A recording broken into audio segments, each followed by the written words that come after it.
someone's got a vacancy in their building, you're talking about leasing for a second. It sounds like to me, if you would like to get this property, earning you more money, not causing you as much headaches, it sounds like you need to get the property listed on the market and get a higher quality tenant in there. Doesn't that sound like that would make sense? Yeah, it does. Okay, great. Would an afternoon or evening appointment be better for you? So I'm not really selling them anything. I'm just providing a solution. Now, obviously, when you're working with somebody on the investment side, it's a little bit different. On the sales side, when you're speaking to somebody and they say, hey, yeah, I'm possibly open to selling, right? I'm cold calling somebody and they say, yeah, I'm possibly open to selling this property. I'm just curious, what has you possibly being open to selling the property? Well, I've owned it for 20 years. If I did sell it, I'd have to do a 1031 exchange. We're just curious. So it's like, oh, you've owned it for 20 years. Why do you feel like now would be the right time to sell the property? Well, you called me. I agree. I called you. And, obviously we're going through a 1031 exchange as well. We're looking to move some money. And so I'm just curious, right? It's like, what have you done over the last 5 or 10 years to this property? If you made any renovations, if you were to buy this property today, what would you do to it, right? And just being curious, right? It's like, it's not so much of trying to sell anybody on anything. And I just try to have a free flowing conversation and ask a lot of questions. There's no hard close in this business. This is when you actually speak to the owner, right? Like, this seems like a lot of steps. It seems like a lot of steps to even speak to someone. I'm getting the front desk girl, and then she transfers me to another person, and they transfer to another person. For a second, right? If you're calling industrial, the larger the property you go, or even just commonly industrial in general, right? I mean, it's one of the only asset classes where you're going to experience this, but it's very common to get gatekeepers. Keep in mind that what most brokers do is that they get frustrated because they're speaking to a gatekeeper and they hang up because they don't know what to say. Keep in mind that this is a moment for learning, right? Think about it as gatekeepers are like the daughter or like the wife or like the son of the owner, right? If you're speaking to them in the residential business, trying to help them move. If you're trying to speak to the decision maker and you have, let's just say you call up, you get referred because, all of a sudden you're connected to the younger son who's trying to help their parents move. But you're talking, you got to talk to the son and you got to butter them up, or the daughter, you got to butter them up so hopefully they'll give you the access to the decision makers because they're actually, they're not the ones actually looking to make the move. So keeping in mind of these people all day long get berated, talked down to, no one connects with them, no one takes a moment to see them for who they really are. These are just people just being told what to do 24/7, 365. So when you say, hey, I run an investment company, I'm looking to buy the property, when you're probably the 30th person this month to say that, you're not going to be they're not going to let you through because that's their freaking job. Because John Smith, the owner, says, Sally, do not, I'm not looking to sell my building. Don't let anybody through. But next time when you get that person on the phone, you think about them just slightly differently and understand hey, let me understand their pain. What are they actually experiencing today? And let me see them and see them like a true human being. Hey, Sally is oh yeah, hi, you've read 123 or environment, XYZ, Brinks XYZ company or whatever, right? And this is Sally. How can I help you? And when you speak to that person and you just see them as a person, you're like, Sally, before I dive into everything, how's your day going? I'm sure I'm sure your day's been going crazy. Let her guard down for a second, right? All of a sudden she puts her shoulders down, right? And it'd be like, Sally, listen, weirdly enough, I was actually speaking to a property down the street just recently, and we are possibly going to acquire one of the buildings down the block. And I was just curious because that deal doesn't seem to be going through. Sellers kind of possibly changing their mind, and we need to move some money very quickly, and we'd like to be in the area. And I'm just curious, Sally, is the owner of the building available? Right now you're speaking to her like a human being. Instead of being robotic, instead of being like everybody else, instead of just, BSing, BSing and trying to be like, hey, is the owner there? So it's just coming with a slightly different approach.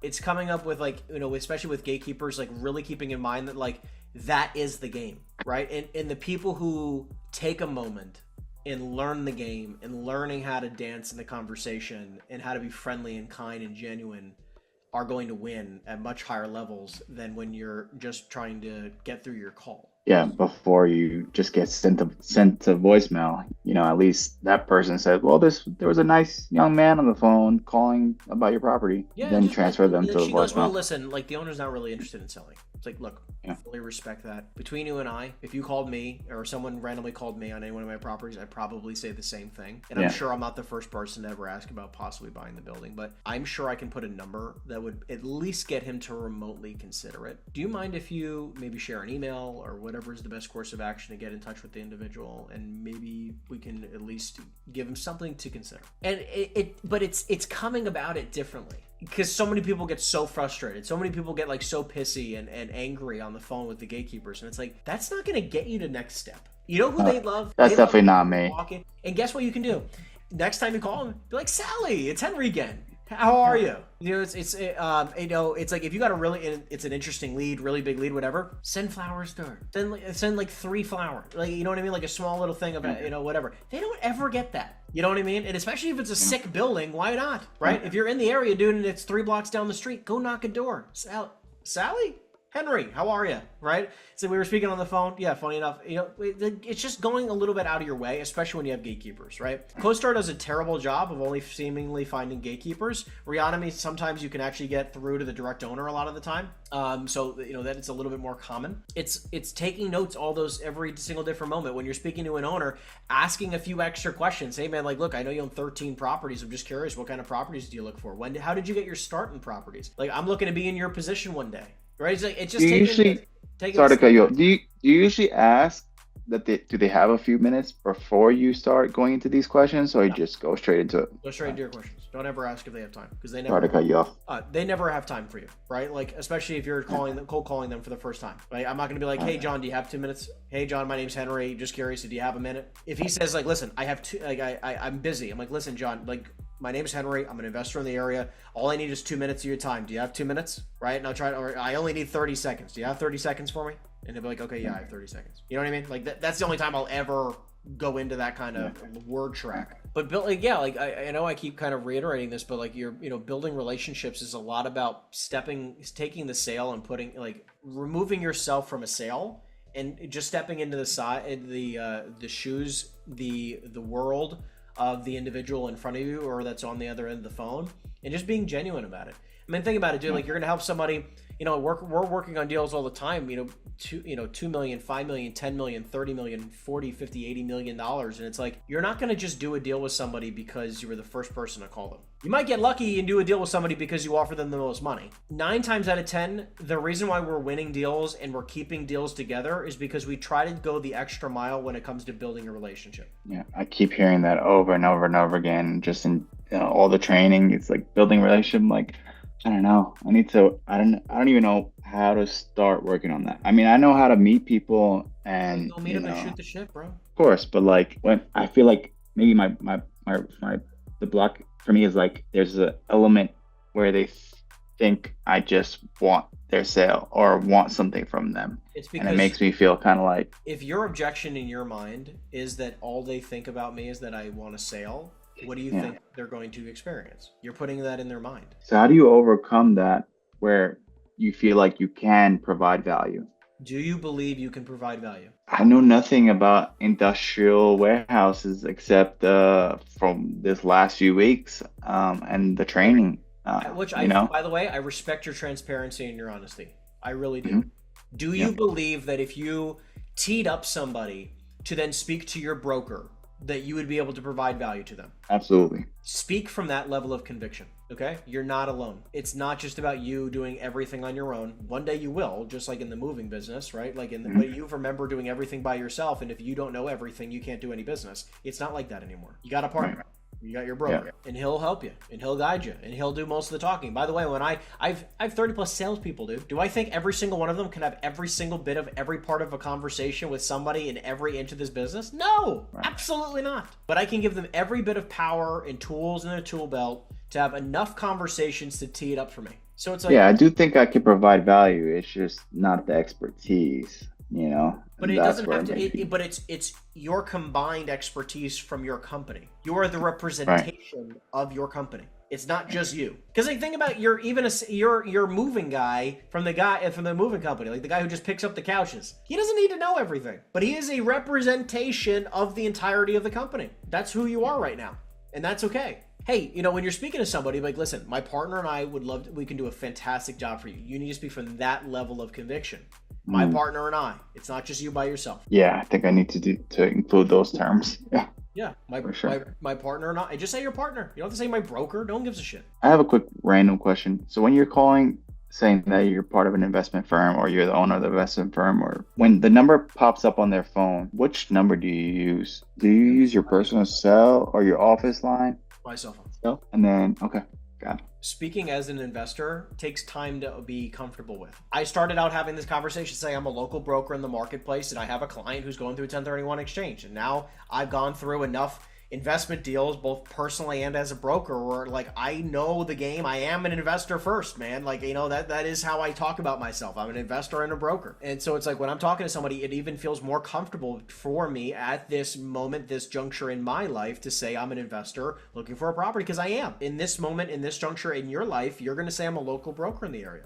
Right? And that's okay. Doesn't mean you can't submit an offer on your own behalf, right? Yeah, that's another reason why I wanted to get into commercial real estate. I would love to start investing. You know, I bought my house in 2015. And we're currently ex-wife now, but once I had that, I was like, all right, now I got to start investment. But since then, I haven't. Just been doing other businesses. Yeah, I would love to buy something. And keep in mind that, like, look, for the next 12 months, 24 months, 36 months, stack cash, right? Yeah. You don't need to buy something right now. Even what I do today is pretty similar in some instances. It depends on the deal, of course. Like, there's a lot of deals that I'll buy myself, but I like doing deals with partners, right? Like, I don't like being 100% responsible for everything.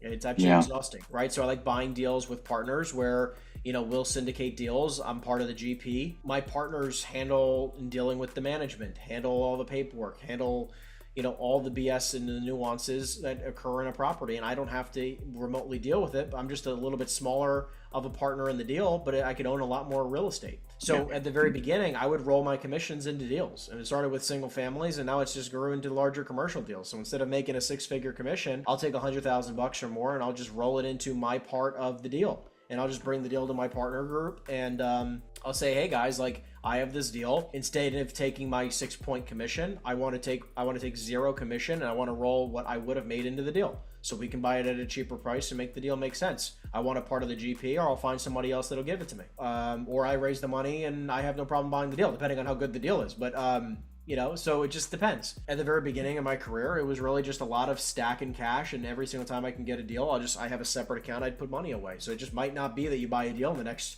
12 months, but at least learning to have the lens. That's what I want you to have, right? Like, the whole purpose of us working together, like, I want to teach you to have the lens to look out for those really good deals when they come across. I also want you to know, like, look, leasing is fast money. It's much faster money than investment sales. Much faster money. I believe that there's a element of both that you should be working on and being content with and okay with for the next 12, 24, 36 months. But you would still start with, you said I can say, you know, I'm a broker instead of saying that I'm part of an investment firm. Do you think that I should always still focus on purchasing, or someone that wants to buy and then switch? I think I was watching a call that you were, the gentleman said, it's kind of similar to me.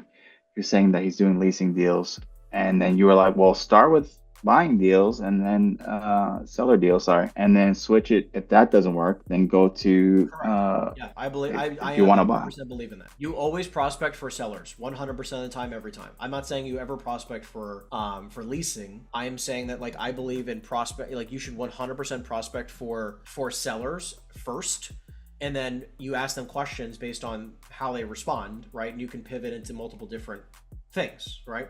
If they don't want to sell, you can pitch like, hey, just curious, like, I can respect you don't want to sell. Do you happen to have any vacancy in the building? Oh, you do. Would you be totally against having any support in regards to leasing the building out? No. Fantastic. Would an afternoon or evening appointment be better for you, right? And just try to tour the building and go try to get a lease listing. Makes sense.